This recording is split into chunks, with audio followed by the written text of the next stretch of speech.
Bueno, pues buenas tardes a los presentes y a los que nos verán por las grabaciones de Mindalia y de La Ventana Alternativa y de Caja de Pandora, que venimos a presentar el libro, a dar una pequeña charla para que os llevéis un regalo. Como estamos hablando, estamos en familia, petit comité. Agradecer a Malaca 21 por cedernos el espacio, a Miguel Ángel y Belén, lo dicho anteriormente, a los que nos están grabando y a los que nos siguen a través de las redes sociales. Y muy especialmente a vosotros por estar aquí, porque se ve que esta convocatoria no ha tenido mucho tirón, ¿no? ¿Conocéis el libro? ¿Habéis escuchado hablar de él? Sí, ¿no? Vale.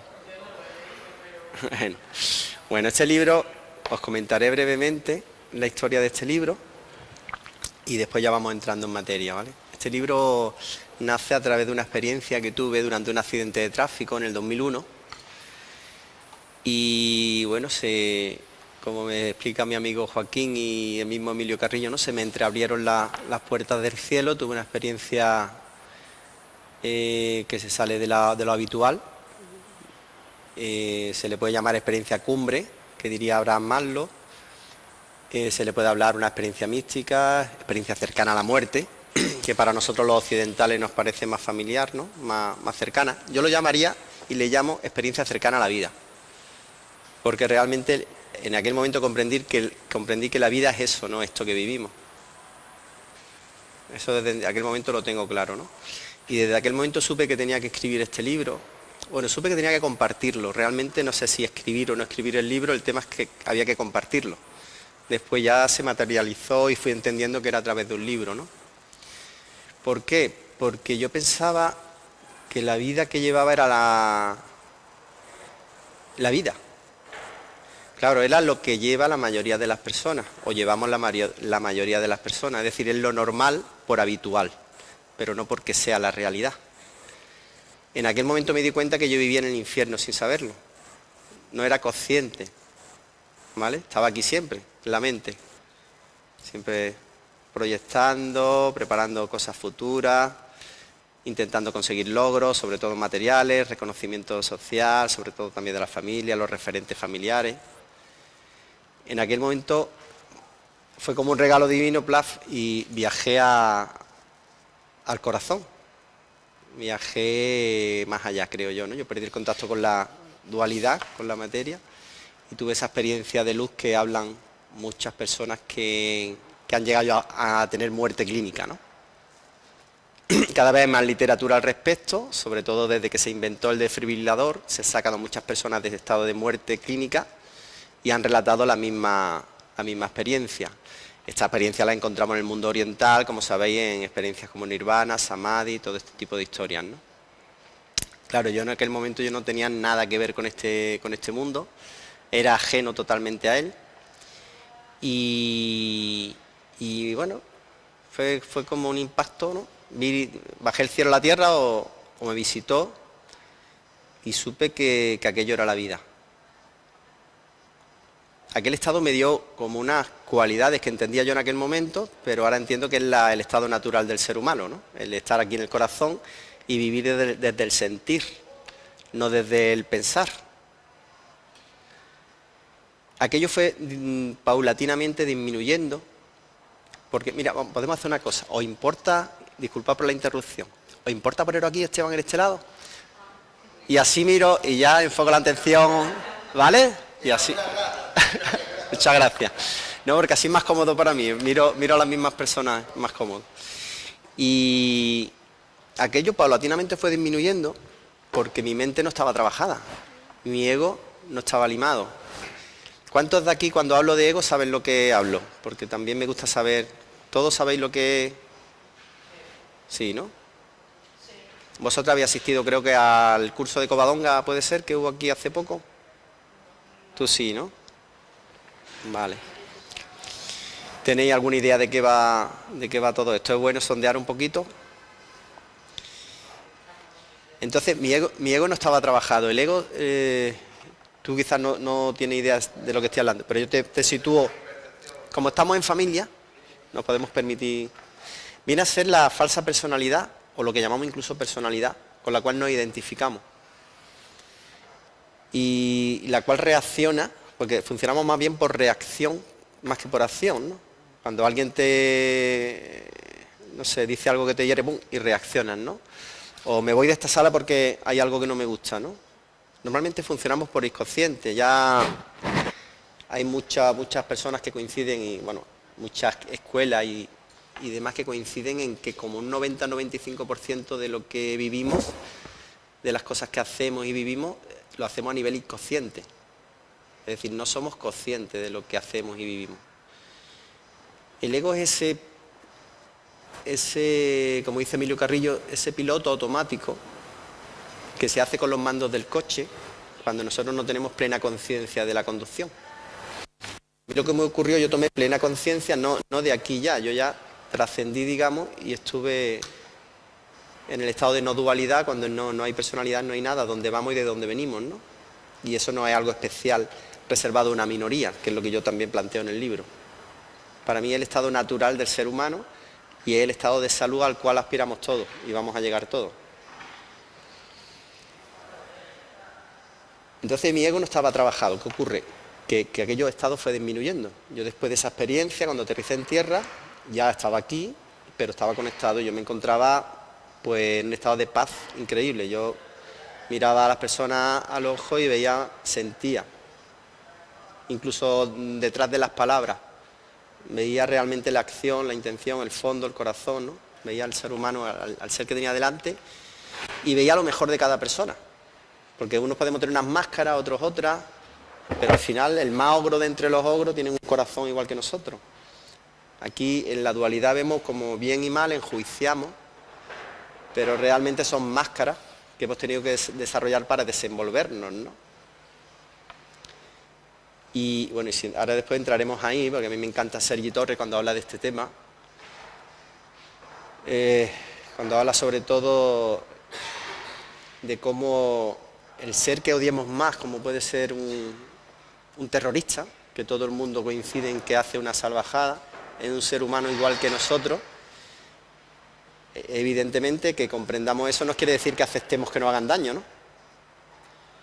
Pero no es lo mismo reaccionar desde el odio, porque si yo odio a un asesino, a un etarra, a un violador, a un maltratador, estoy en las dos caras de la misma moneda. Estoy demostrando, lo que hago es, no me permito, es como no acepto en mí, porque él es parte de mí, yo soy parte de él. Yo puedo impedir que haga una acción o lo que tenga que hacer, lo voy a hacer igual, pero podemos decir desde el amor, desde la aceptación del otro, ¿no? No sé si ahí me explico o ya se complica la cosa.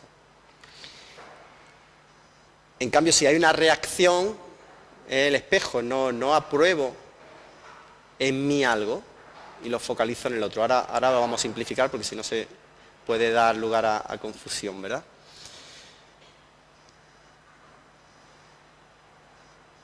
El tema es que el mejor taller es la vida misma, ¿no? Eso es la proyección de los espejos. Ya Jesucristo decía, ven la paja en el ojo ajeno y no ven la viga en el tuyo, ¿no? Ese es el espejo, eso es lo que estamos hablando, ¿no? Entonces todo es muy fácil posicionarse en el bien y en el mal desde el odio. El tema es que el día que lleguemos a vernos, entenderemos de que todo eso son máscaras y artificios, ¿no?, que hay aquí abajo en la dualidad. Al final el viaje es al corazón, al ser, a la unidad que somos, para traer el cielo a la tierra, porque al final esto es el paraíso, porque aquí tenemos de todo, abundancia de todo, en todos los sentidos, material, no material, de todo. Aquí hay abundancia y vivir en el corazón o vivir en la mente es la diferencia. Tenemos que ver con ojos se dice, Jesucristo decía también, que me gusta mucho su enseñanza, que el camino es volver a ser como niños, ¿no? Porque el niño cuando nace, nacemos puros, nacemos conectados. No hay nada más que te transmita más paz que la mirada de un niño. Miráis a un niño a los ojos y eso es como visitar el cielo, ¿no? Un niño no enjuicia, un niño no sabe de bien ni mal. Ahora sí siente las vibraciones y sabe cuando hay maldad o hay mala intención, eso sí. Pero si tú lo miras con calma, te lleva al cielo. No hay más. Cuando llegamos, aterrizamos, pasa eso. ¿Qué pasa? Que después hay muchas máscaras, mucho ego, y empezamos a ser agredidos por él, ¿no? Primero necesitamos el alimento, y el niño llora para pedir alimento. Después hay otro tipo de alimentos muy necesarios, como es el alimento emocional, ¿vale?, que también lo reclama igualmente llorando. Después tenemos que tener en cuenta que llegamos a una familia donde cada uno tiene su rol establecido. Entonces tenemos que desarrollar una máscara, un papel que nos permita habitar ahí. Es como si llegamos a la metáfora de la barca, ¿no? Que hay una barca donde está papá, está mamá, hay un hermanito, una hermanita, y ahora llegamos nosotros. Como ocupe el sitio equivocado es que me tiran al agua. Si el cómico está ya cogido, tengo que coger otro. ¿Y qué ocurre? Que nosotros para existir necesitamos la atención. ¿Quién ha leído las 9 revelaciones? Vale. Las 9 revelaciones nos hablan de que la persona que no está conectada tiene que cargarse de energía captando la atención de los demás, ¿correcto? Es un dato muy importante. Dicen que no hay mayor desprecio que el no aprecio. El niño tiene que existir. Entonces llegamos, y hay muchos niños, en muchos casos, observarlos, que son niños buenísimos, pero como son niños buenos, no se le presta atención. En cambio, se centra en aquel que está haciendo la trastada porque es el que no haga esto, no haga lo otro, ¿no? ¿Qué pasa? Que el niño, si ve que no existe haciendo las cosas buenas y un día tira un vaso y le gritan, es jodido que te griten, pero más jodido es que te ignoren. El niño automáticamente, es un automatismo, ¿vale? No es algo consciente que haga el niño. El niño, otro día, cuando tú tiras otra cosa y ocurra lo mismo, dice, esto funciona, ¿vale? A nivel inconsciente. Y el niño va a llamar la atención por ahí. Por eso ocupamos roles dentro de la familia del niño golfo, el niño malo, el niño travieso, el niño que no estudia o el niño que estudia. Si te prestan atención con algo bueno, ¿vale? Evidentemente es preferible desarrollar una personalidad con cualidades buenas que no malas, pero al final sigue siendo una máscara. Con lo cual nos hemos alejado de nosotros, de lo que somos. Y yo creo que todos coincidiréis que a lo largo de vuestra vida habéis tenido momentos, cuando estáis entrando en esas máscaras, antes de tomar una decisión, ¿esto está bien o esto está mal? ¿Cómo lo verá papá? ¿Cómo lo verá mamá? ¿Cómo lo verá mi marido? ¿Cómo lo verá mi esposa? ¿Cómo lo verá mi hijo? ¿Cómo lo verá mi jefe? ¿Cómo lo verá? ¿Cómo lo verá? ¿Cómo lo verá? ¿Cómo lo verá? ¿Cómo lo verán los demás? ¿Es correcto o no es correcto? Ahí empieza el problema, empezamos a separar de nosotros mismos, empezamos a contentar a los demás, dejamos de ser nosotros, dejamos de estar alineados. En los griegos, los arqueros griegos, utilizaban la palabra, ¿sabéis lo que es pecar? Pecado. Bueno, lo voy a explicar. Porque una cosa es lo que no han explicado, que por ejemplo en nuestra religión nos dicen lo que es pecar, ¿no? Mentir es pecar, matar es pecar, ¿no? Y nos dicen como si fueran actos concretos lo que distinguen el pecar del no pecar. Y yo no estoy nada de acuerdo con eso y creo que cuando explico una cosa vosotros tampoco, incluso ya lo estáis viendo, me imagino, ¿no? Porque si por salvar una vida uno tiene que decir una mentira piadosa que no hace daño a nadie, y si dices la verdad, esa persona muere, ¿qué es mejor? ¿Mentir o no mentir? Mentiremos, ¿no? Entonces el bien y el mal no lo distingue. Incluso podemos hablar de matar. Si una persona mata a una que va a cometer 1000 asesinatos y además no le queda otra forma de impedirlo, oye, porque si lo puede impedir de otra forma, bienvenido sea, ¿no? Pues a lo mejor no es tan pecado, ¿no? Pues pecar, los griegos lo utilizaban, los arqueros griegos lo utilizaban cuando erraban el blanco. Cuando no daban en el centro de la diana, habían pecado. En el mundo griego se andaba mucho en el crecimiento personal, en todos estos temas. Entonces se trasladó a eso como pecar es no estar en el centro, no estar en el corazón. Eso es pecar. Yo puedo ofrecer algo a una persona y estoy pecando porque lo estoy haciendo por la mente, es decir, quiero que piense que soy muy bueno, que eso hoy día es muy frecuente, o puedo a lo mejor, lo que he dicho antes, a lo mejor un buen corte a una persona en un momento determinado le estoy haciendo un favor y un bien, ¿no? Con todo el respeto que se pueda en cada momento, evidentemente. Pero si se hace desde el centro, desde el corazón, desde el amor, ¿no? Porque se querrá un hijo, ¿no? Y a veces hay que ponerle límite porque lo necesitan, ¿vale? Además los niños vienen a enseñarnos, que de eso podemos hablar ahora también. Entonces pecar, el único pecado que existe es no estar en nosotros mismos, porque a los únicos que podemos engañar, iba a decir, a los únicos que podemos defraudar es a nosotros mismos, no tenemos a nadie que defraudar. Nosotros no tenemos que contentar a nadie. Nuestro viaje es el del corazón. Una vez que estás ahí, curiosamente, el miedo a soltar la mente y pasar al corazón, uno de los miedos principales, claro, yo quiero viajar porque el ego es así, ¿no? De puñetero, es muy inteligente. No es inteligente, es astuto. No la cuela por detrás rápido. Es claro, yo suelto, pero quiero que suelto, pero que esto sea así, esto sea asado, ¿no? Una vez que suelto y me entrego al viaje del corazón, todo está bien. Ocurra lo que ocurra, está bien. Y no hay error, porque un niño cuando se cae, ¿hay error en la caída de ese niño cuando está aprendiendo a andar, cuando tiene unos meses? No hay error. Es parte del aprendizaje. Además, en psicología se contempla, en las desintoxicaciones, sea del tipo que sea, la recaída, volver al alcohol, volver a la droga, es parte del proceso. No, es un aprendizaje, aquí pasa igual. Cuando tomas conciencia, y volvemos a la metáfora del coche de Emilio, al principio conduces con conciencia 1 minuto, después 1 hora, después da igual. Vas aumentando los periodos de conducción de tu bólido y en profundidad, digamos, en toma de conciencia y en duración. Pero hay veces que se te va y salta al automático. Son muchos años con ese automático. Ese automático lo componen creencias, lo que he dicho antes del ego y traumas y condicionamientos varios, ¿no? Pero no pasa nada, nos salva la vida. Porque si no estuviera el ego ahí, nos pegamos la hostia con el coche, ¿vale? Nos defiende de un momento de agresión, a lo mejor alguien dice una palabra hiriente, que yo la siento como hiriente, si tomo conciencia y veo de qué viene y tal, pues actuaré desde la acción que corresponda, pues no hacer nada, lo que corresponda, lo que yo sienta. Pero si me hace entrar en el inconsciente, pues reaccionaré, ¿vale? Pero bueno, es un método de protección que me asegura que el coche no se la va a dar, ¿no?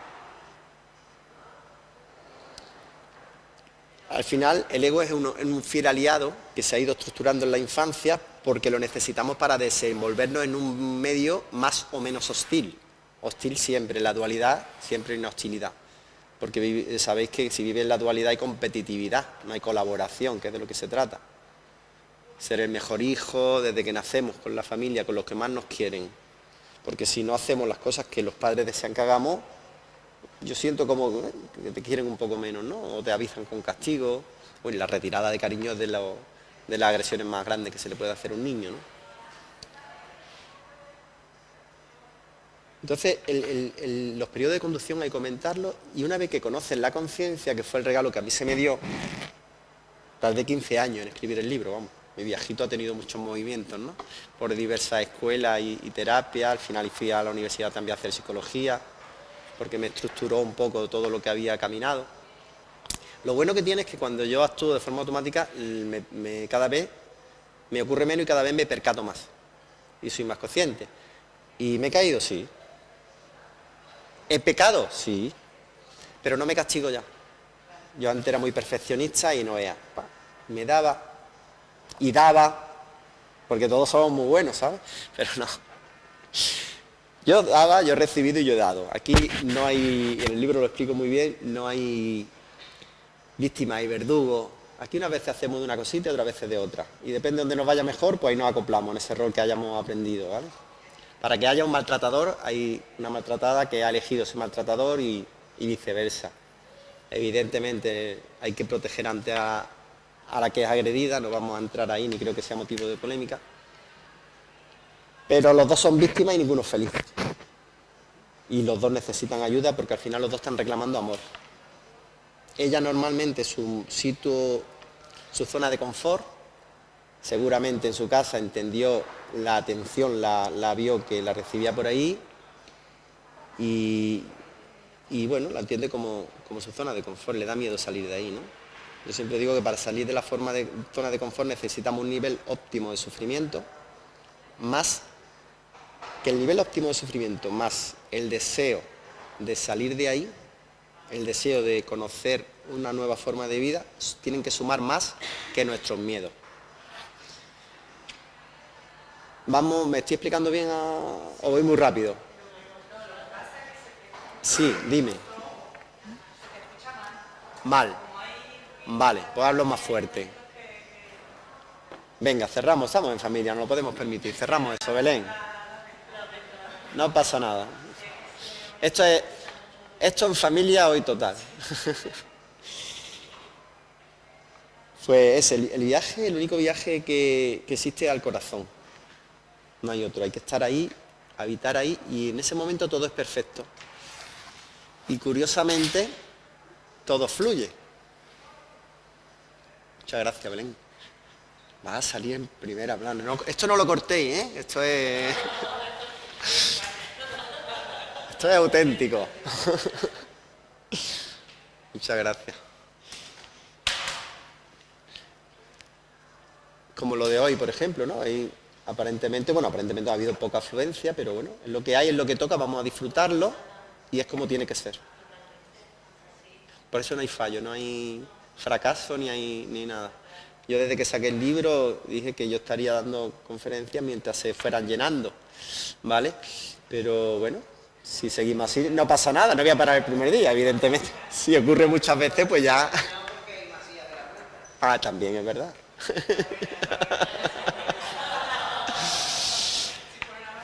Hoy lo bueno que tiene es que podemos a lo mejor profundizar más, ¿no? En los temas que se vayan dando. Y todos estamos un poquito más a gusto también, quizás. Aquí en el libro yo desgloso ese viaje y hay una primera parte conceptual que hablo de todo esto desde varias perspectivas. Yo fusiono todas las escuelas. Yo hago todo ahí un popurrí y además busco el hilo conductor que las une a todas. Porque todas al final hablan de lo mismo. Yo siempre, cada vez que he ido a beber a un sitio, una fuente, a una escuela, si me llevaba aquí, me valía.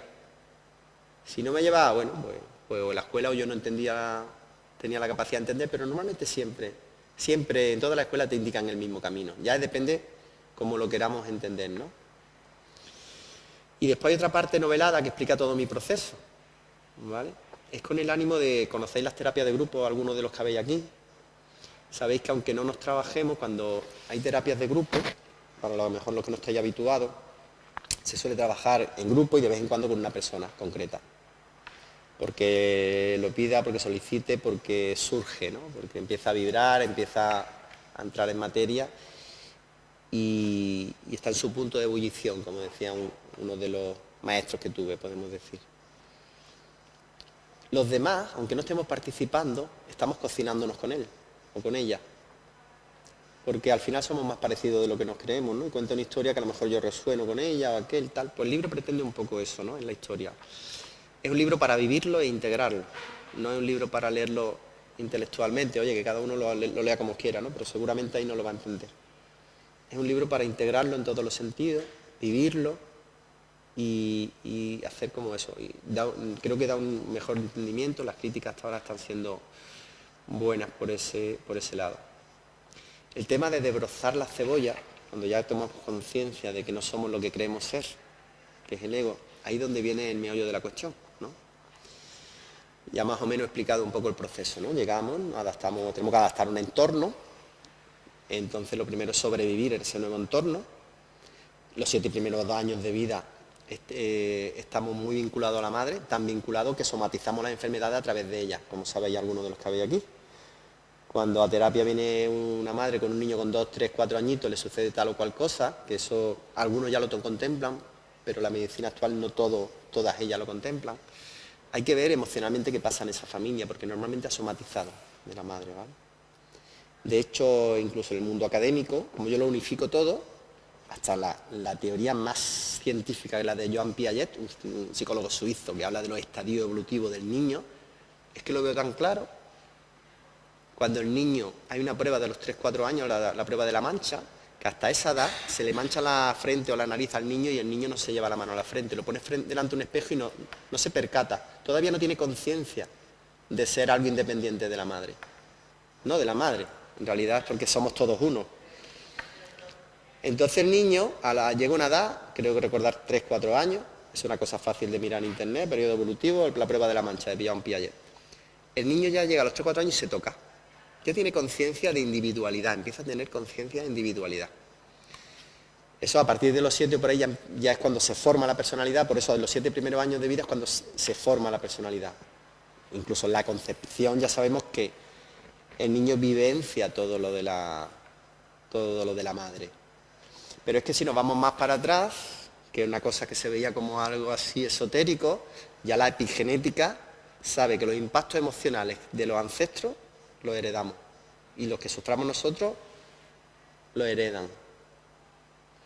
Jesucristo, cuando le llevaban a un discípulo, un discípulo le llevaba a un enfermo, maestro, cúralo. Maestro, y le preguntaban al maestro, ¿pero quién ha pecado? ¿Él o sus ancestros? O sus padres, le decían, ¿no? Y se veía algo como, pero si es que es la realidad. Ya estamos hablando de la epigenética que toma constancia de eso y en muchas escuelas como la bioneuromoción, biodescodificación y tal, tienen la transgeneracional. Pero ayer mismo entrevistaba a Claudia Mata, formada en Theta Healing, a la cual le mando un saludo desde aquí.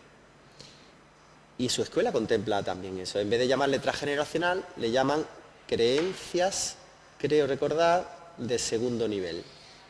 Primero eran las de primer nivel, que contemplaban desde 24 horas de la fecundación antes hasta todo el embarazo, creo que era. Después las creencias de segundo nivel. Bueno, en la entrevista aparecerá y no quiero seguir ahí porque me voy a confundir, ¿no? Porque no estoy formado en esa escuela. Pero bueno, le ponen otro nombre, pero trabajan eso también. Bueno, pues el tema es que cuando llegamos aquí nos enmascaramos, ¿no? Nos olvidamos de quiénes somos, nos alejamos de nuestra esencia, nos alejamos del corazón y empezamos a funcionar con la mente. Y la mente ya sabéis que llega un momento que nos controla a nosotros. El cochero, la metáfora del cochero, voy a contar ahora.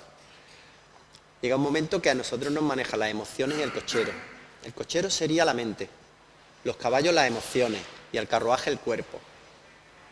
Entonces tenemos un cochero que hace lo que le da la gana, porque si nosotros pensamos cuando queremos, entonces nosotros, es otro dato, cuando decís yo y os dais un golpe en el pecho, ¿qué hacéis? ¿Así? ¿A qué hacemos así siempre? Yo, ¿verdad? Porque yo estamos aquí. Además ya se están haciendo pruebas de que tenemos neuronas, en fin, todo eso, en el corazón. Tenemos que habitar aquí y desde ahí que la mente esté al servicio del corazón. Pues pasa eso, el cochero ha tomado el mando y nos lleva por donde le da la gana. Pero es que cuando a los caballos se le cambian los cables por un automatismo, por un trauma, de lo que he explicado, reaccionan ante algo, aquello se desmadra y los caballos se vuelven locos, ¿no? Y entonces ni el cochero pinta nada. Hay veces que hay un secuestro emocional, ¿no?, que le podemos llamar. Claro, con eso también se maltrata el carruaje. Porque vamos a empezar a saltar por piedras, nos tomamos el vinito, el alcohol, la droga, que todo en su justa medida está bien.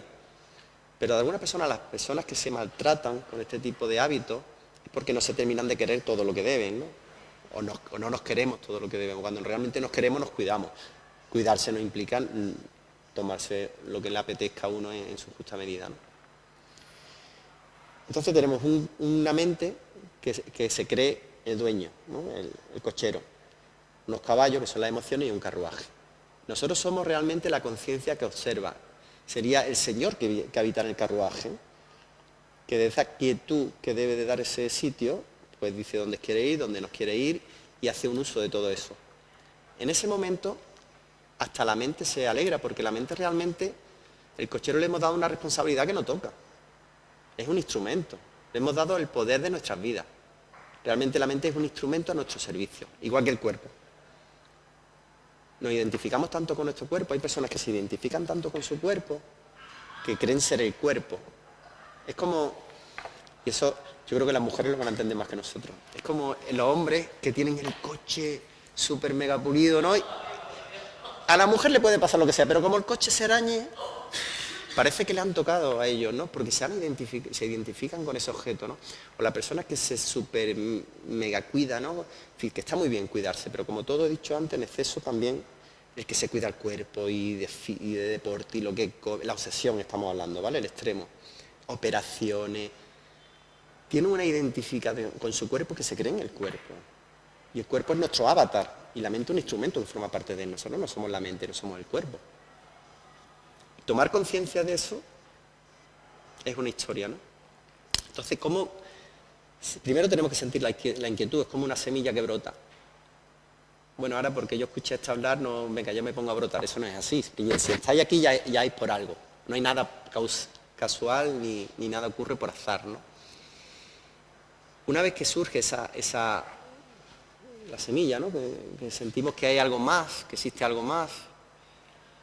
Claro, el que le viene de golpe como a mí me ocurrió lo primero que pensé que me había vuelto loco. Porque mi entorno, mi familia no sabía nada de esto. Y pensaba ciertamente que me había vuelto loco, pero es que yo mismo había momentos que me lo pensaba también, porque mi vida hizo así y yo no entendía lo que sentía, lo que estaba viviendo. No tenía apoyos cercanos, ¿no? Entonces el proceso de bajar de aquí a aquí es arduo, bueno, depende, ahí todo, Edgar Tolle le pasó hombre, sin saberlo estaba haciendo el camino desde luego, ¿no? El camino del sufrimiento, ¿no? Porque entró una noche oscura, ¿no? Que es la noche oscura del alma, ¿no? De San Juan de la Cruz, y su transformación fue radical, según describe en su libro, pero también es cierto que se pegó 1 o 2 años deambulando de indigente, explica en su libro, hasta que él comprendió que le había pasado, ¿vale? Fue como un punto de llegada, pero también fue muy brusco, ¿no? Emilio Carrillo comparte conmigo, en su caso, él tuvo la misma experiencia que yo, salvando las diferencias, evidentemente, que él tuvo en torno a la suya una serie de circunstancias, en torno a la mía otra. Para él fue su punto de llegada, digamos, ¿no? Él a partir de ahí se instaló en la presencia, en la conciencia. En mi caso fue un punto de salida. Yo no tenía ni idea y empezar a instaurarme ahí me ha costado 15 años, ¿no? Me ha llevado, ¿no? El tiempo que he necesitado. Cada uno tiene su proceso y aquí no hay ni primero ni segundo, ni eso lo tengo claro. Y cada uno tiene su nivel evolutivo, igual que dentro de uno hablar de niveles muchas veces asusta porque parece que se hace desde el ego, ¿no? Truco, ¿no? Vamos, yo mismo, si nos miramos nosotros mismos, no tenemos el nivel evolutivo de toma de conciencia igual en todos los periodos de nuestra vida. Pero es que en el mismo día es variable, en mi opinión. Siempre hablamos de blanco o negro y una cosa como yo lo he vivido en mí, digo, es que esto no es blanco o negro. Aquí de medias tintas, medios colores hay todo un abanico. Y tomar conciencia de eso ya es un gran paso. De hecho, mi primer paso, día antes de la experiencia, fue darme cuenta de que no era. Ese es el primer gran paso. El darse cuenta de que no soy. Ahí cae al vacío, ¿no? Yo caí al vacío, digo, ¿qué pasa aquí? Resulta que yo hago esto por esto, yo hago aquello por aquello. Entonces, ¿yo quién soy? Y ahí es donde te pierdes. Y esa es la noche oscura del alma, ahí es donde hay que dar el salto. El parirse a sí mismo, proceso de parirse a sí mismo, todas estas frases célebres que hay que lo describen todo muy bien. Yo le puse lo del imparable renacer del corazón, primero porque el parirse a sí mismo es eso, ¿no? El único viaje cierto es este, que hay que hacer. Y segundo porque es imparable, bueno, también por otras cosas que me asociaban, algunas personas que me conocen decían que es que me veían así. Pero es que es imparable, es que todos estamos abocados a eso. Yo así lo veo. Yo creo que aquí no se escapa nadie. Hay algunos que estamos tirando del carro, unos más, otros menos, otros han tirado antes. Pero al final yo creo que todos estamos abocados a ello. El mundo dual, el ángel caído que se habla, comer de la manzana prohibida, eso es la mente. Yo siempre me lo baso todo en metáforas y no me monto porque eso para mí, en mi opinión, es algo como mental, ¿no? La figura del diablo, ¿sabes? Es como quedarse ahí, ¿no? Yo creo que comimos del árbol de la fruta prohibida cuando desarrollamos el cerebro. Antes de la evolución del ser humano, estábamos conectados Igual que están los animales, un perro. Bueno, un perro ya a veces tiene neurosis debido al vínculo que tiene con nosotros, porque absorbe toda esta negatividad, ¿vale? No, no es broma, Tolle lo explica en uno de esos libros. Pero la mayoría de los animales que viven en libertad están conectados. Ningún animal se pregunta, como nosotros, ¿qué tenemos que hacer en la vida? ¿Qué hemos venido a hacer? ¿Qué función tenemos? Hay no sé qué, hay no sé cuánto. Ellos viven, están donde tienen que estar en cada momento y no pasa nada y todo es perfecto. Pero a las plantas les pasa igual. El único animal que se ha separado de sí mismo somos nosotros. Yo creo, y en mi opinión, es un proceso, que lo explico en el libro, evolutivo y necesario, por lo que sea y para lo que sea, porque yo sé que todo es perfecto, eso sí lo tengo claro, aunque no lo entendamos, que eso es otro tema. Entonces, desarrollamos la mente. Verá, y aquí es muy interesante, voy a hablar. Hay un tal Dan Everest, creo que era un chaval que no sabía qué iba a hacer y se fue a una ONG a ayudar y se fue al Amazonas. Nada así, no estaba estudiando ni nada. Después terminó siendo doctor, hizo una tesis doctoral sobre lo que os voy a explicar y fue profesor en una universidad de lingüista. Era un lingüista, creo recordar. Llegó a una tribu del Amazonas y resulta de que veía a todo el mundo muy feliz. Todos estaban conectados. ¿Qué es conectarse? Estar presente. Como para los que no estáis habituados a esto. Estar presente, estar conectado. Está aquí ahora. Que siempre también elevamos el conectarnos como si fuera algo extra, ¿no? ¿Vale? Que habrá niveles, no lo digo, pero vamos a lo básico. Estar aquí ahora, conectados con tu corazón, con tu ser, y todo es perfecto en ese momento. Todo está bien. Pues todo el mundo era feliz en aquello. Y entonces el hombre empezó a pasar varios años con ello y se dio cuenta de que su lenguaje carecía de pasado y de futuro. Nunca hablaban del pasado y nunca hablaban del futuro. Siempre hablaban del presente. Casi nada. Casi nada. Carecía de retórica.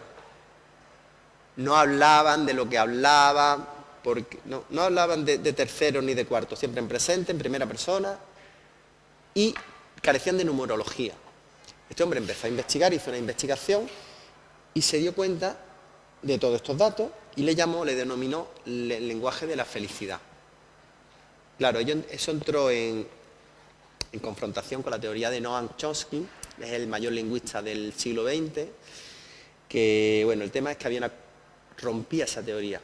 Y lo que pasa es lo que sabemos en este mundo dual, que cuando algo estorba se quita, ¿no? Entonces, claro, a esa tribu la educaron, la culturizaron y llevaron profesores que le impartieron portugués y hablaban de pasado, de futuro y seguramente perderían la felicidad también.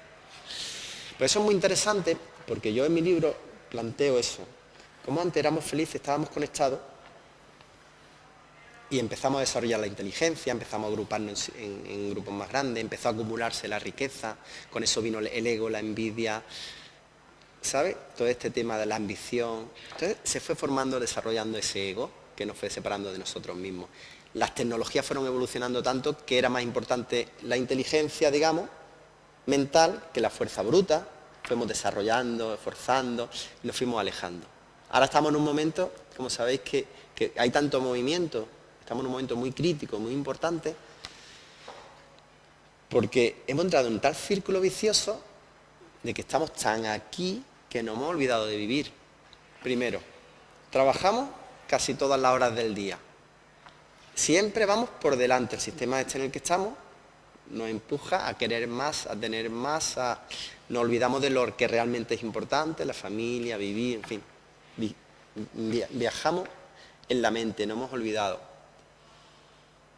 Para mí eso es el pecar, eso es estar separado de nosotros y ahora el viaje de retorno el que hay que hacer. El libro también, El caballero de la armadura oxidada, es muy interesante, ¿no? Porque al final las lágrimas del caballero es porque ha llegado al corazón y siente. Por eso yo le denomino a la conferencia sentir locura, ¿vale? Por mucho, hay un juego de palabras muy interesante. Primero, que en el proceso, si es muy radical, hay un momento que podemos sentir locura. Sentir que estamos locos. Pero es que sentir no cura. Locura nos cura y es la sanación. La forma de viajar aquí, de aquí a aquí, tenemos que empezar a sentir. En todas las terapias que he visitado, profundas al menos, hay que bajar la emoción mental, porque hay personas que están totalmente aquí, al cuerpo.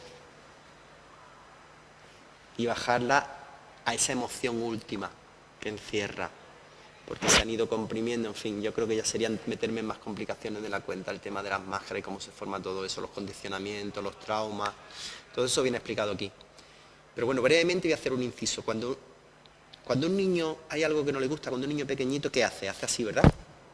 Se tapa, ¿verdad? ¿Sabéis por qué? Porque cree que desaparece esa realidad. Cree que esa realidad no existe. De hecho, en los periodos evolutivos de Piaget hay otra prueba, que se tapa el objeto y el niño piensa que el objeto ha desaparecido. Cuando ya pasa esa etapa evolutiva, el niño quita el objeto y coge, porque sabe que está debajo, ¿vale? Pues eso igual, el mecanismo de defensa del cerebro para hacernos sobrevivir es ese. Cuando hay algo que no soportamos, porque no tenemos capacidad para vivenciar eso que estamos viviendo, el cerebro hace eso que hace el niño, se tapa. Yo le llamo el fotograma caído. Es como si se forma una película y en ese momento no lo vivimos y dejamos de vivirlo. Entonces se van acumulando en el inconsciente y por eso el iceberg se queda un 90 o 95% escondido. Por eso hay que visitar esos sitios con terapia para sacar a flote el iceberg, que es la conciencia al final, ¿no? Por eso yo siempre recomiendo meditación y terapia. Meditación porque le da presencia, pulimos la lente, la falsa personalidad que creemos ser y no somos, y la terapia porque baja ese iceberg. Y el inconsciente, otra cosa que tiene es que no entiende de pasado y de futuro, ni de simbólico y real. Por eso Jodorowsky hace psicodrama, porque el inconsciente no distingue entre real e imaginario. El coin de la Gestalt. Y muchas terapias que simulan para soltar la ira, para hacer muchas cosas. Y pasado y futuro igual. No entiende, dice la gente, bueno, pero si eso pasó hace 20 años, ¿yo para qué voy a ir allí? Sin ni nada que ver, ¿no? Para el inconsciente sí, eso está ahí anclado y hay que revivirlo, pero no por revolcarnos en el fango.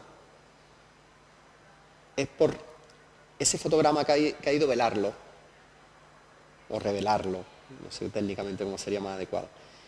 Y empezamos a sanar un poco con todo ese proceso. Para algunos, pues el proceso es duro. A mí, después de esta cosita que me pasó, pues tuve terapias intensas y visité cositas que no sabía que estaban ahí, la verdad. Yo me creía ser y no tenía ni idea, estaba muerto en vida. Y a partir de ahí pues renací. Fue un renacer. Para mí a veces duro, pero merecía la pena. Porque ahora sí cuento con, creo que vivo y con un cierto grado de conciencia, pero antes no, antes vivía en la inconsciencia absoluta. Y vivía en el infierno sin saberlo. Que hay muchas personas ahí, por supuesto. Pero cada vez el nivel de conciencia va subiendo y vamos avanzando. Pues ese es el viajito que yo propongo, el único que creo que existe, que volver a casa. Y siempre desde el corazón, porque no hay otro viaje que hacer. Una vez que está ahí, todo está bien, todo es perfecto, todo fluye. No se entiende el bien y el mal como tal, y si alguna vez la mente me dice esto está bien, esto está mal, ya sé que no estoy en el corazón, ya sé que me ha secuestrado un poquito, ¿no? Y un poco ese es mi viajito. Ahora me gustaría que aportarais algo, que alguna pregunta de las cosas que hemos hablado y podemos profundizar también. Cualquier cosa de las que se hayan hablado. ¿Qué os parece? ¿De qué os apetece? Venga.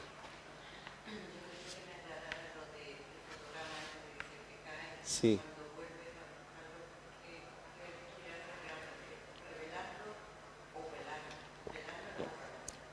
No, revelarlo. Sí, porque, mira, nosotros somatizamos tanto en la mente como en el cuerpo lo que no hemos tenido la capacidad de vivir en ese momento. Eso se llama en Hammer, se le llama un DHS, y en la psicología convencional es la misma cosa, pero se le llama un trauma. Podemos ir desde el trauma por estrés postraumático, que es más profundo, que yo en mi caso, y lo describo en el libro, tenía uno, hasta traumas más leves, que todos estamos llenos de pequeños traumas. Pequeños traumas estos son condicionamientos. Mira, eso lo descubrió el padre del conductismo. El conductismo está muy notado en el tema humanista y alternativo, pero muy importante porque a mí la visita a la universidad quizás no me dio la sanación, pero sí me dio la llave de cómo se enferma. Y saber cómo enfermamos es muy importante para después sanar. Y todo eso lo explico aquí, lo fusiono aquí. Watson, en los años, creo que en 1920, John Watson creo que era, fue el padre del conductismo. Este señor hizo un experimento con el pequeño Albert. En aquel tiempo no hay las normativas que había en aquel... actualmente hay normativas que protegen a los niños, evidentemente, ¿no? De momento a los animales no. En aquel tiempo no lo había, cogieron a un niño con un par de años, creo que era, y entonces ponían un conejillo de India cerca del niño, ¿vale? Que pasaba por allí, el niño le llamaba la atención porque era muy bonito, era blanco, y lo fue a acariciar, ¿no? Una ratilla, una cobaya. Y cuando tocaba, sonaba un silbato estridente, una sirena, muy estridente, y el niño apartaba la mano, volvía a pasar y tocaba, y sonaba. El niño ya no dejó de tocar. No solo dejó de tocar, cuando aparecía la rata lloraba. Pero no solo eso, sino eso se generaliza, que se llama, generalizar un condicionamiento. Le pusieron un abrigo de bizón y lloraba. Cualquier pelo, cosa con pelo, lloraba, ¿vale? ¿Qué pasó? Que se dé cuenta que nos condicionamos los seres humanos. Todos estamos así, ¿no? ¿Sabéis? No subo el ascensor, pues no sé, me da mal rollo. No me gusta, es que yo soy así. ¿Por qué no? ¿Qué te digo yo? Una comida. Y esto con lo rico que está, no sé, es que no sé por qué, pero no me gusta. Es que yo soy así, o es que no me gusta hablar en público, es que yo soy así. El conocimiento colectivo. Sí. Sí. Bueno, sí. Eso. Sí. Ahí lo que pasa es que...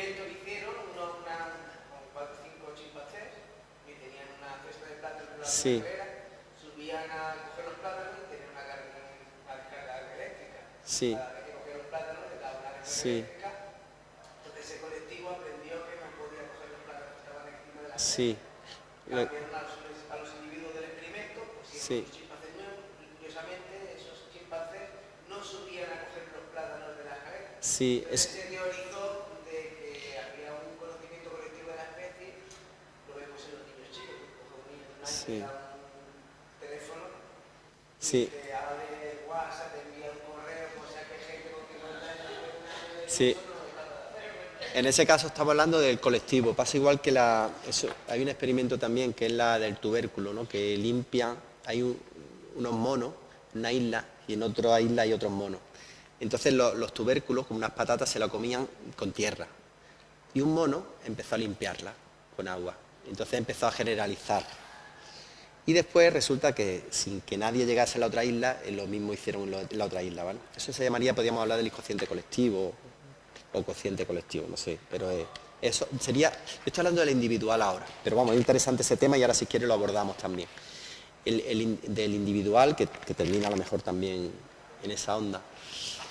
Lo que te iba explicando es eso, que cualquier condicionamiento, ¿no? Forma parte de eso. Y lo del pequeño Albert, que quería seguir en esa línea, es interesante. Al descubrir Watson este hombre empezó a trabajar para una empresa publicitaria que trabajaba para General Motors y Johnson Baby. Y fueron porque él se dio cuenta de que tanto los estímulos aversivos nos condicionaban como los apetitivos también. Entonces empezó a utilizar la publicidad, la gran herramienta con la cual nos manipula el poder. Empezó a poner de General Motors buenos coches con unas chicas espectaculares, ligeritas de ropa, y bueno, se vendían aquellos vehículos que no veas, se hinchaban de vender, ¿no? Entonces fue un arma, pues, empezaron a manipularnos a través de los condicionamientos, ¿vale? Los condicionamientos forman parte de nuestra personalidad. Entonces el fotograma caído sería, sobre todo el condicionamiento extremo, el trauma por estrés postraumático o el HDS de la medicina de Hammer, cuando directamente, ¡plaf!, no se vive, se bloquea el cuerpo y se somatiza a nivel cuerpo y a nivel mente. ¿Qué pasa? Que eso es una grabación de algo negativo, un condicionamiento negativo, pero de algo que no hemos vivido, porque al final lo que nos lleva a la inconsciencia es no vivir algo, sea agradable o sea desagradable. Por eso cuando estás consciente y estás en el presente, independientemente de lo que suceda, toca vivirlo, sea tristeza, sea alegría. Por eso sales de la dualidad, y no entienden entre el bien y el mal. Ahora toca tristeza, ¿vale? Hay que disfrutar, y la palabra disfrutar no sé si encajaría del todo, gozar de cada momento, ¿no? Porque el disfrute a lo mejor da lugar a la dualidad, ¿perdón?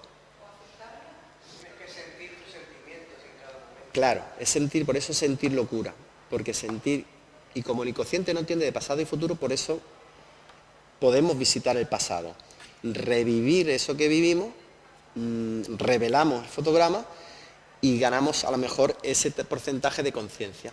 Entonces, ante situaciones similares que nos despertaba el automático, ya no ocurre. O ocurre en menor grado, porque tampoco es blanco-negro el proceso, ¿vale? Hay traumas muy arraigados como el postraumático. Postraumático es el típico trauma que sale en las películas de guerra americana del Vietnam, que ya las personas eso es, digamos, el más fuerte que hay. Yo tuve uno y lo describo aquí, ¿vale? Y lo que decía de aceptar, exactamente, vivir desde la aceptación cada momento, no desde la resignación, que no es lo mismo. Entonces, cada momento de vida, pero no de una forma mental, es integrarlo y vivirlo. De, como ha dicho la compañera, muy bien dicho, desde la aceptación de lo que ocurre, que no quiere decir resignarnos, porque habrá cosas en la vida que sintamos que debamos de cambiar y podamos cambiar y debemos cambiar, y otras cosas, que es donde ella creo que va, como no se pueden cambiar y no nos queda otra que aceptarlas, pues aceptarlas e integrarlas. ¿Qué ocurre? Que si no conseguimos aceptarlas, primero, si nos resistimos, se fortalecen y sufrimos, que ahí es donde viene el sufrimiento, el dolor es inevitable, el sufrir es una opción, ¿no? Entonces, si nos resistimos, sufrimos. Si la aceptamos, Jung lo decía, a lo que resistes persiste y lo que aceptas te transforma, ¿no? O algo así, ¿no? Cuando se integra. Con el ego pasa igual. Dicen que hay una cantidad de iluminados en el corredor, eso dice Eckhart Tolle, en el corredor de la muerte terrible. Porque en los momentos más difíciles de nuestra vida, igual que las personas que están a punto de fallecer, y le diagnostican una enfermedad terminal. Si entramos en la aceptación, como bien has dicho, eso es transformador total. Entras en la plenitud y estás presente. ¿No te quita la enfermedad? No.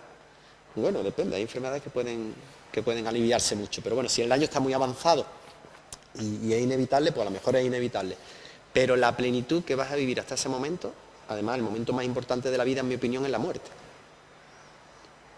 Y es muy importante vivir ese momento plenamente para poder trascender. Ya que no lo hemos hecho en vida, el viaje realmente es morir en vida, ¿vale? Lo que yo invito a través del libro es morir en vida. Y el morir no implica resignación, implica aceptar lo que no podemos cambiar lo que podemos cambiar, y como decía el Talmud, bueno, es un dicho del Talmud, que también se le atribuía a Confucio, a otros muchos, y Dios, ¿cómo era? Dame fuerza para cambiar lo que puedo y debo cambiar. Dame paciencia para aceptar lo que no puedo cambiar y dame sabiduría para discernir entre ambos. Lo que nos pasa en la vida, lo que nos pasa es que nos resistimos a lo que no podemos cambiar, nos resistimos y estamos luchando. ¿Por qué? ¿Por qué piensa eso de mí el otro? Y eso no depende de nosotros, cómo piense el otro. ¿Y por qué tal? ¿Y por qué el compañero tal me ha hecho tal cosa? ¿Y por qué no sé qué? ¿Y por qué la vida? ¿Y por qué mala suerte? ¿Nos quedamos? Eso se llama también atribución de responsabilidad externa. Es decir, todo lo que me pasa a mí es culpa del mundo, ¿vale? Y a lo que podemos cambiar normalmente no lo cambiamos. A lo mejor si puedo solucionar algo y hablar con esa persona, porque de mí no depende cómo piense, pero sí depende de decirle mi sentir y lo que creo que sería más correcto y debería hacer. Otra cosa es que lo haga. Bueno, pues yo voy, me dirijo a esa persona, le digo cómo me siento ante ciertas situaciones, lo que me gustaría que ocurriese y lo que considero más correcto, y además lo que yo puedo hacer a cambio incluso si llega el caso. Y eso no lo hacemos. Eso es lo que tenemos que hacer. Después lo que haga él no depende de nosotros. Eso sí es cierto. Tenemos que respetar y aceptar, bueno, hasta esa palabra sobra, cada uno que haga lo que quiera, y lo que pueda y lo que sepa. Pero en la medida que seamos libres, más iremos en esa línea de respetar, al margen de respetar las decisiones de las personas. Ese ha sido mi último, que compartí en la última conferencia, mi último entendimiento en el espejo. El espejo es que es muy interesante. ¿Qué? Cada uno. Claro. Y además está en su derecho de no evolucionar. Claro. Y además nos beneficia en el sentido porque nos está enseñando. A mí por lo menos. Por ejemplo, lo último que me pasa a mí con el tema espejo es que claro, cada vez que ocurre algo, se mueve algo en mí con alguien, pues yo ya llevo tiempo moviéndome el dedito, porque a mí lo que me interesa es lo que produce en mí eso, no la otra parte. Que a lo mejor me incomoda una cierta actitud de esa persona y es verdad que tiene parte de esa actitud, pero a mí lo que me interesa es lo que produce en mí. Si a mí me produce incomodidad, porque yo la tengo. Eso es así, ¿vale? El espejo funciona por exceso o por defecto. O no me permito hacer lo que ella hace o él hace, o lo tengo igual que ella o más, ¿vale? El espejo es, podemos entrar ahí si queréis, sí. Sí.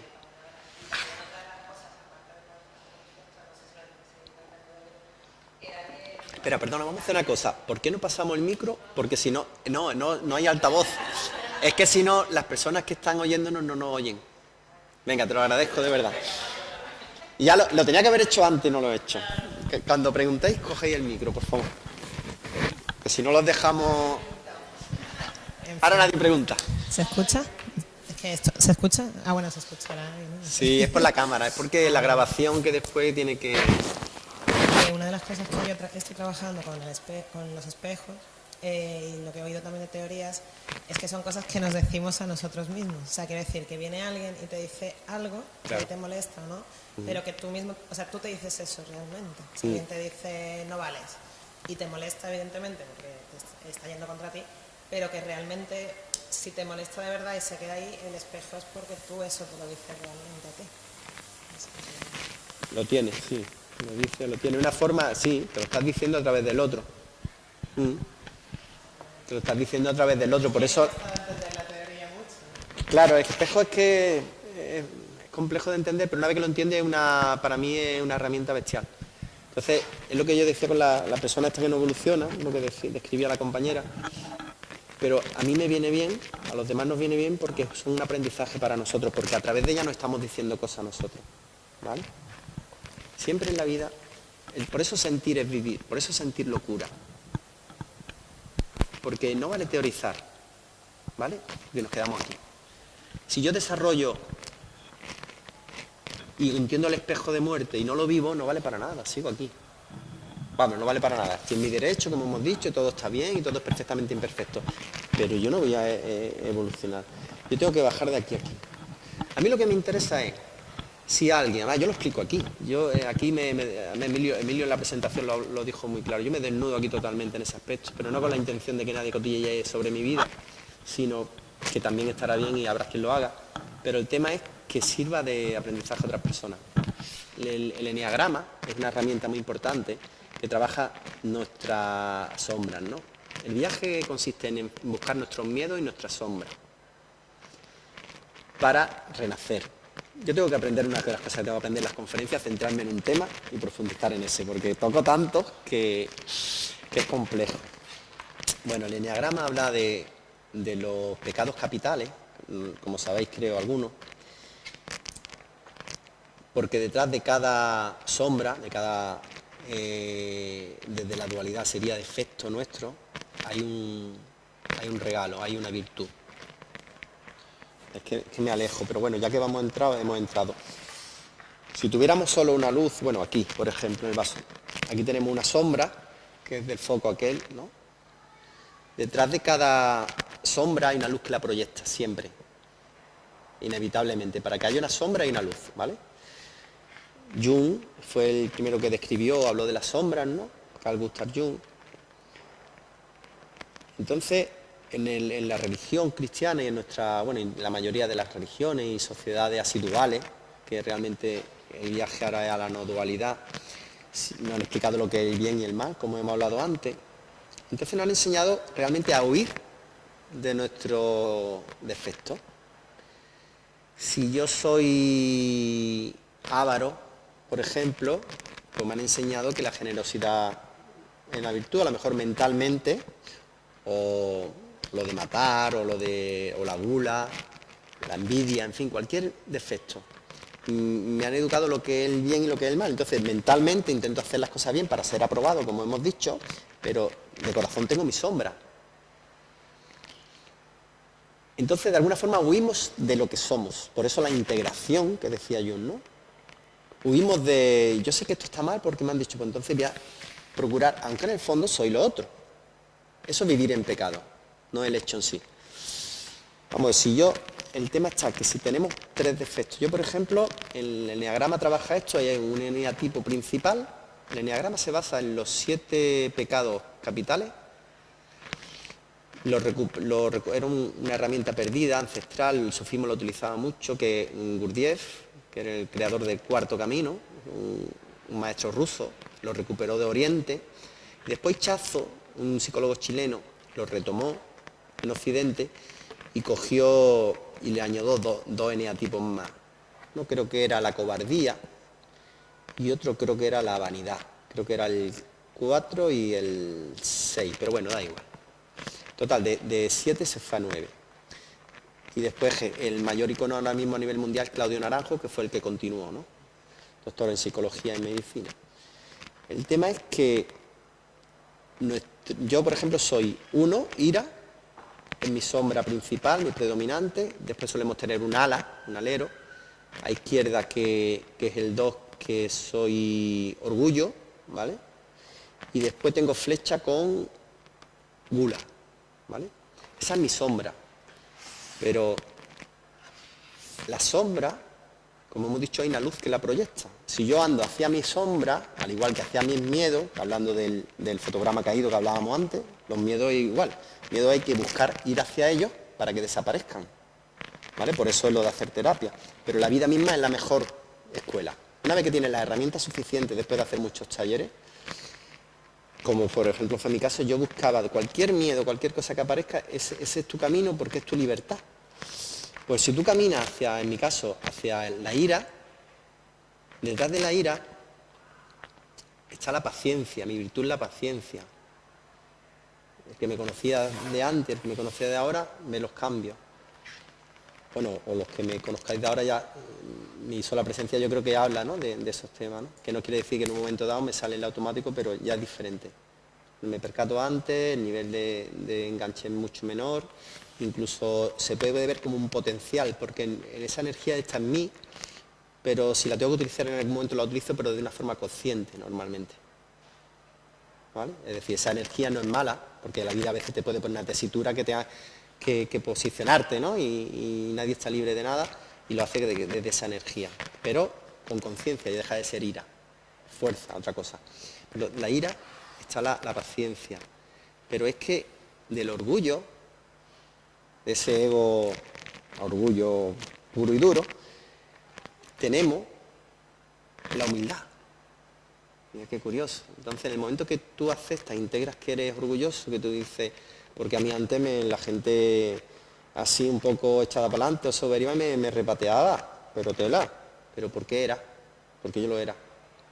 Yo podía tener las máscaras que quisiera y el que me conoce, pero si tú eres un tío súper sencillo y tal, lo era, estaba ahí, ¿vale? O no me lo permitía hacer a veces, ¿no? Depende de lo que estemos hablando. Pero es que era mi ala. Y la gula es lo que más ha tardado, ¿eh? Estaba unido en flecha con gula, porque entré en el mundo espiritual y por eso tampoco me he formado en ninguna escuela, porque era gula. También llevaba gula conmigo. Y quería saber de todas. Claro, hasta que te das cuenta y al final estoy haciendo así, así, así. Y claro, si la vida te pone delante lo que necesitas en cada momento. Por eso cuando hemos llegado, digo, para mí es genial, es una cura de humildad. ¿Vale? Y uno de los miedos que tenía cuando empecé con el libro, claro, yo conozco mi enganche con el darlaíto, ¿no? En el tema ego, ¿no? De la soberbia. De hecho, yo esto lo iba a hacer anónimo, ¿vale? Este libro se iba a escribir anónimo o con un seudónimo porque yo no quería protagonismo, por miedo quizás, ¿no?, a ese tema. Al final la vida, mira, me ha llevado al tema de la ventana alternativa, que soy más público que otra cosa y me di cuenta que era un acto de soberbia, el no poner mi nombre aquí. Y de miedo, de huir, porque aquí pues hablo de mí, ¿no? Pero bueno, aprendí que todo lo que piensen de mí no es asunto mío, con lo cual. Eso lo dijo Brian White, no yo, ¿no? Que era un crack, del cual he aprendido y creo que todos hemos aprendido mucho, ¿no? Que uno de sus primeros libros fue La zona errónea, ¿no? Por eso, el navegar hacia nuestros miedos o nuestra sombra, si trascendemos esa sombra, llegamos a la luz, que la proyecta. Y resulta que nuestro mayor tesoro está ahí. Y la sociedad, vamos a equiparar sociedad, ego, estructuras mentales, dualidad, diablo. Al final es lo mismo todo. ¿Vale? Es como bajamos aquí, el diablo tiene su función. El diablo es la dualidad. El sistema, ¿cómo funciona? Con el tema dual. Somos... ¿Sabe la conclusión que he llegado yo de última? Somos un producto, ¿no? Eso está claro. Todos estamos de acuerdo de que nos están explotando, ¿no? Nos están estrujando. Unos se dejan más, otros se dejan menos, ¿no? Aquí tengo a mi amigo Esteban, que ya hace años que sabe cuidarse también, ¿no? Y dejarse de vivir, sí, es verdad. He tenido conversaciones, aunque tú no estés en el tema este mucho, pero de que tú tienes conciencia de lo que es la vida y que no hay que estar... Claro, y no hay que estar en el mundo espiritual. Yo siempre digo que una persona puede hablar con un director de banco o un político y tener un nivel de conciencia elevado y tener un corazón, y está en su corazón porque yo lo he vivido, y no haber hecho un taller en su vida, pero está en coherencia, vive en su sitio, y tener personas en el mundo espiritual y tener su ego, ¿vale? Es decir, que el ego y la dualidad y no dualidad está presente en todos sitios. Y otra cosa es que no somos competencia, que aquí todos jugamos en el mismo equipo, y hasta que no lo entendamos no vamos a salir de la dualidad realmente, ¿vale? Porque aquí no salimos a trozos, somos todos uno. ¿Y por qué decía esto? ¿Por qué iba? Ah, el juego este. Pues aquí pasa eso, ¿no? Con el ángel caído, porque al final el diablo era un ángel caído, ¿no? Un querubín era, o un... No, pero es que me hablaron el otro día, me puntualizaron algo más, pero bueno, da igual. El tema, el ángel caído, ¿no? Es que un querubín es un ángel, ¿no? Una energía más sutil, creo, incluso, algo así, ¿no? Y había como niveles dentro de los ángeles. Sí, hay niveles dentro de los ángeles. Bueno, el ángel caído, el ego, el comer de la manzana, comer del árbol, el comer del árbol de la fruta prohibida, todo eso. Al final el juego es ese, ¿no? Pasar de la dualidad a la no dualidad. Y ya también Jesucristo hablaba decía, ya llegará el día, llegará el tiempo en que la gacela duerma, descanse junto al león, ¿no? Por el fin de los tiempos del ego.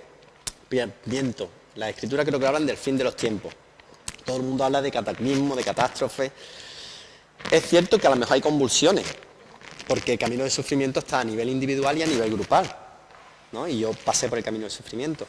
Y puede ocurrir cosas, como de hecho están ocurriendo, y la naturaleza nos está dando hostia, ¿no? Dios, la energía, me da igual el nombre que le pongamos. Porque al final el planeta va a seguir aquí. Aquí lo único que estamos, si nos quedamos no somos nosotros, porque nos vamos a meter dos hostias y decimos, vamos a acabar con el planeta, no vamos a acabar con nosotros. Pues, claro.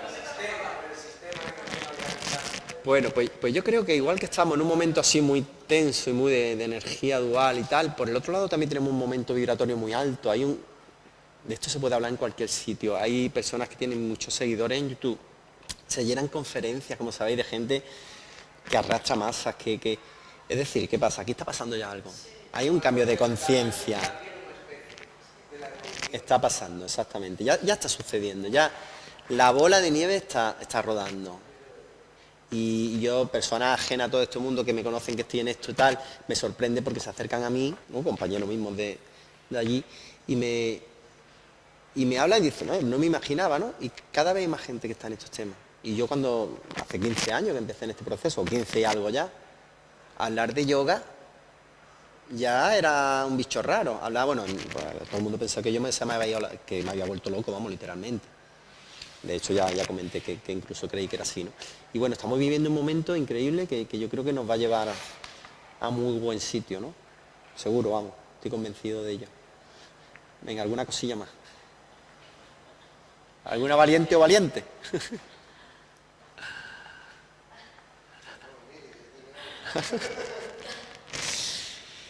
Y si no, pues se deja aquí. Como hablar hay mil cosas para hablar. Y sí es verdad que muchas veces me abro demasiado. Quizás es mejor centrar un poco la conferencia en una cosa, porque a lo mejor se profundiza mucho más. Venga, habla. Venga, dila. Bueno, has hablado de la Sí. conferencia, yo sé también con el libro del poder de la hora. Sí, para Y mí entonces, fue... bueno, es lo mismo, ¿vale? Lo que tú dices dices al final, mi teoría también es la misma, que casi todo, desde la filosofía de Platón, ya te habla del mundo de las ideas, de que venimos de otro mundo donde lo sabemos todos, a que decir que La esto cueva lleva de sucediendo Platón. mucho tiempo, pero se nos olvida año tras año, siglo tras siglo. Pero lo que sí quería preguntarte es, porque hombre, yo ahora mismo estoy empezando en lo de la hora y tal, entonces ahí me cuesta, ¿no? Tú hablabas de meditación, Sí. que sí, y de terapia. Te quería preguntar qué tipo de terapia has probado tú varias, como Sí. comentabas, piensas tú que es la mejor o la que a ti te ha servido por lo menos. Sí, mira. Y bueno, Bien. y lo de la meditación, por ejemplo, no sé cuánto tiempo a lo mejor recomiendas hacerla al día o... Mira, yo digo que hay tantas meditaciones como meditadores y tantas terapias como personas que lo necesitan. Hay un libro de Ramiro Calle, El Fakir, que va de eso. El Fakir es un buscador, la historia de un buscador que llega a la India. Yo también relato un viaje a la India, también tuve mi historia ahí. Y llegaba un maestro iluminado, y lo derivaba a otro, y de este a otro. Y no es que no fueran maestros y no es que no supieran, sino que por su forma, por su temperamento, por su tal, terminó siendo su maestro el fakir. El fakir evidentemente vivía en la presencia, porque hacer las cosas que hacen los fakires tienen que ser desde la presencia, y te despista y pierdes la vida. Lo que te quiero decir es que no es que los demás no valieran, sino que ese maestro era el ideal para ese alumno. Pues con las meditaciones pasa igual. Eso tú eres la única persona que lo puede saber.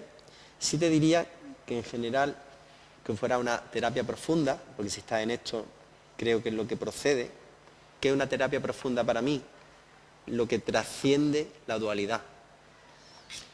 La cognitivo-conductual está muy bien, pero tiene su función. Se centra en la consecuencia, no en la causa, en el origen. ¿Cuáles son las que se centran en el origen? Normalmente todas las humanistas, integrativas o alternativas, que se llaman. Yo conozco, por ejemplo, la bioenergética, la transpersonal. Por eso se llama transpersonal, porque trasciende lo que crees ser y no eres, ¿no? Va más allá. La bioneuromoción, bioneuromoción, biodescodificación, va ahí quizás demasiado, eso ya cada uno, en mi opinión, y mira que estoy formado en ella, corre el riesgo de quedarse uno en la mente porque va demasiado rápido, es decir, sabes mucho, pero no tienes por qué integrarlo a la misma velocidad. Y eso puede ser contraproducente, y mira lo que estoy diciendo, y hay grabaciones, y tengo muchos amigos en ese tema, porque puede engordar al final ese ego, porque algo se puede quedar a nivel mental. Pero bueno, ese peligro puede ocurrir en todas, y al final es como se haga, ¿vale? Y la bio a mí me ha aportado mucho también. La Gestalt también tiene cierto nivel de profundidad, porque trabaja mucho en el sentir. Ya te he dicho unas cuantas, las constelaciones familiares trabajan otra temática quizás más anterior. Pero ya tú, como vayas viviendo, y tú eres la única que lo sabe.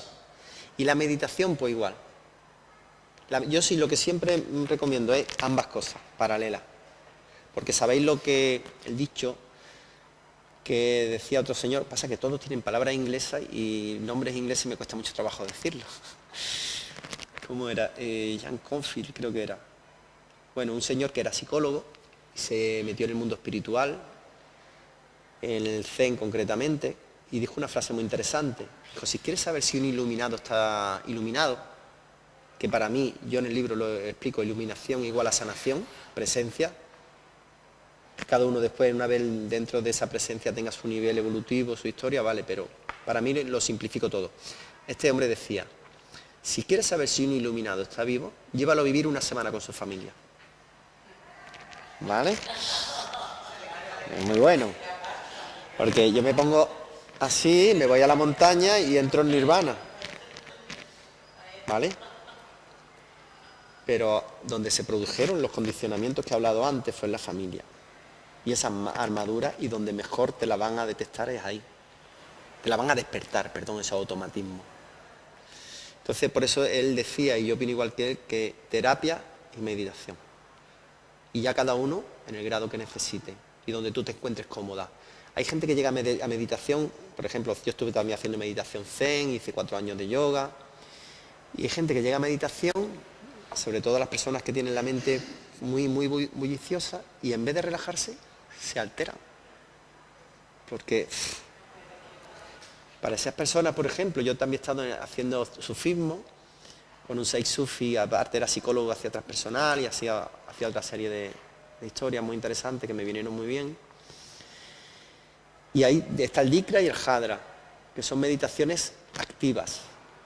Te acompañas con un vaivén, incluso con un cántico, con unas respiraciones. ¿Qué pasa? Es como el mudra, no, los mudras son otra cosa. Como cuando te dan una frase a repetir, ¿cómo se llama? Mantra. Es como los mantras. El mantra entretienes a la mente realmente, ¿no? Y le da un hueso a roer a la mente. Pim, pim, pim, pim, pim. ¿Comprendes? Pues igual, cada meditación con una persona y tú donde tú te encuentres cómoda, pero no olvides que hay meditaciones activas, meditaciones guiadas, que también pueden venir bien para este tipo de personas, y las pasivas. A la presencia, otra cosa que a veces por evidente no las digo y es importante, se puede llegar por cualquiera de los sentidos. Lo primero para tener presencia en el aquí y ahora es el tacto, incluso lo visual, el sabor, comerse un caramelo. Ahí yo he visto talleres y te dan un caramelo para que deguste y perciba los sabores, ¿vale? Cualquiera de los sentidos nos lleva a la presencia. Más la respiración. La respiración es la única función vital que se hace de una forma consciente e inconsciente. Es como el filo de una navaja, ¿vale? Al final todo es, siempre digo que es como se haga y no lo que se haga, ¿no? Porque puedo estar respirando desde la mente o realmente sintiéndola, ¿no? Pues el Vipassana trabaja mucho con la respiración. Hay varias creo que hay Vipassana, ¿no? El que trabaja mucho con la respiración, Miguel. Vipassana creo que es, ¿no? Yo creo que sí. Bueno, hay varias que trabajan mucho con la respiración, es muy importante porque es como aunar los dos mundos, conciencia y inconsciente. Una vez que entras en la presencia por cualquiera de los sentidos, después ya, digamos, los niveles que se pueden alcanzar, pues ya son diferentes, ¿no? Podemos empezar por el cuerpo, entramos ahí, ¿no? Y ya puede llegar a tener un nirvana, un sadami, un samadhi, un satori, una cosa de esta, como me ocurrió a mí, una experiencia cercana a la muerte, una experiencia cumbre, da igual el nombre que le pongamos, es anecdótico al final. Y entonces ya trasciendes y estás donde iremos después, creo yo, donde iremos después de perder el avatar, el cuerpo, y donde venimos antes. Entonces pierdes el contacto con lo dual, ¿no? Entonces tenemos todo ese proceso de conciencia. Desde el primer momento estás en la presencia, pero que sí es verdad que la meditación puede llevarte a diferentes estados, ¿no? Siempre guiado por personas, eso sí, también, con las que tú vibres, te sientes bien, confíes. El primer paso en la terapia, o en la meditación incluso, es que tú confíes en la persona que tienes enfrente. Además, el terapeuta, hasta que no gana tu confianza, no tiene sentido, es lo importante. A partir de ahí se trabaja, pero si no hay ese nexo de unión, no se puede hacer mucho. Así que no sé si te ha ayudado algo. Porque te he dicho que elijas tú, vamos, a fin de cuentas. Claro, es que es una de las cosas. Claro, mira, al final el camino, está bien que se pregunte y escuchar charlas, leer libros, compartir, eso es genial. Pero al final todo lo que yo decía, yo he ido a muchos sitios, pero siempre que me lleven aquí. Desconfiar en el buen sentido, porque también tendrá su función, porque si te eres consciente de eso ya te ha ayudado. Quiero decir, nunca te recomendaría una escuela donde te digan lo que tienes que hacer. Si quieres crecer, si quieres realizarte, toma conciencia de eso, está bien, no está mal, todo es perfectamente imperfecto, pero si tú quieres llegar a tu corazón, sinceramente, que nadie te diga lo que está bien y lo que está mal. Literalmente. Otra cosa es que te digan, ¿vale? No sé si me estoy explicando, pero hay otra cosa que también suele ocurrir en terapia, que es la consejoterapia. Otra cosa que este libro no es consejoterapia, ¿eh? Yo aquí pongo lo mejor de mi cosecha, creo que es un manual de vida, de muchas escuelas y unas pautas muy interesantes de seguir. En mi opinión, y como me ha servido a mí, lo comparto, porque creo que es mi obligación y mi función, al igual que difundirlo. Cuando acabe la labor de divulgación, pues bueno, mi cometido con respecto al libro, también esto es un compromiso que adquirí con el universo en un momento muy puntual, ¿vale? Lo explico en el libro, porque fue un acto de entrega brutal el día que tuve esa experiencia. Un acto de entrega que me estampé con un coche contra una rotonda, vamos, ¿vale? Una rotonda, y la rotonda no se movió, no se atravesó. Fui yo que me tiré contra la rotonda, ¿vale? En el libro lo explico, eso es anecdótico al final. El tema es que tenemos que empoderarnos igual que he explicado antes, lo de atribución de responsabilidad externa e interna, que es cuando nos responsabilizamos de nuestra vida y cogemos las riendas, con eso pasa igual. Terapeutas que te digan el bien y el mal, lo que tienes que hacer, eso, al final están viviendo la vida a través de otras personas. Que ya te digo que no lo digo como crítica porque está bien, es su nivel evolutivo y está bien. Y yo mismo, cuando empecé mi proceso, yo hacía consejoterapia sin ser terapeuta. Como yo había tenido esa experiencia, pues mi ego se engordó también. En un primer momento estuve muy bien. Después el ego hizo su función y retomó el mando, ¿no? Me dio la vuelta. Y lo primero que hacemos cuando ocurren estas cosas es intentar ayudar a todo el mundo. Como yo quiero ayudar y yo sé cómo todo el mundo lo tiene que hacer, ¿sabes? Es una cosa que en general solemos pasar todos por ahí. Hasta que te das cuenta y dirás, vamos a ver, si yo no sé ni dónde estoy de pie, ¿cómo le voy a decir a él lo que tiene que hacer? Y ahí empecé yo ya a aprender realmente. Cuando me tomé conciencia de mi ignorancia. De hecho, yo este libro, a los 3, 4, 5 años, decía, yo sé que tengo que escribirlo y voy a empezar a escribirlo ya, menos mal que tenía suficiente conciencia para darme cuenta de mi conciencia. Digo, vamos, Andresito, si no sabes dónde está de pie, ¿dónde vas tú a confundir a otras personas? ¿A qué juegas, no? Pero es normal, no pasa nada, era mi aprendizaje, era mi momento. Y estaba bien también, pues igual que eso, hay otras personas que están en ese momento. Ten eso, tu nivel de conciencia, siente aquí y lo que te lleve aquí. Eso es bueno. Todo lo que te lleve aquí es bueno. Aunque sea una persona ajena al mundo espiritual y te ponga los pies en el suelo, que también es bueno, conectarse aquí, pero con los pies en el suelo. Yo también perdí tierra. Hay momentos que se pierde tierra. Y hasta ahí te puedo leer. Muchas gracias. A vosotros. Vosotros sí que os merecéis un aplauso. Pues muchas gracias por venir.